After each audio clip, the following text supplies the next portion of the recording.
Un trend in costante crescita, quello dei contagi nel territorio dell'ULSS 7 Pedemontana. Nelle ultime 24 ore sono stati 26 in più i casi di soggetti positivi al coronavirus. Erano stati 28 nella giornata di giovedì. Sono saliti a 1124 gli isolamenti, 95 in più. Tutto questo a fronte di 1335 tamponi eseguiti nelle ultime ore. Sale il numero di pazienti ricoverati. Nell'ospedale Covid di Sant'Orso ci sono in totale 17 persone, 14 pazienti in reparto, 3 in più di giovedì, stabile con 3 pazienti la terapia intensiva, nessuna persona è ricoverata in terapia semi-intensiva. Fermo il numero di test rapidi 27.050 eseguiti nel territorio.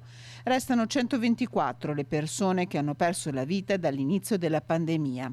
Donne e uomini in carne e ossa, per rispetto dei quali tutti noi dobbiamo continuare a tenere comportamenti civili e responsabili.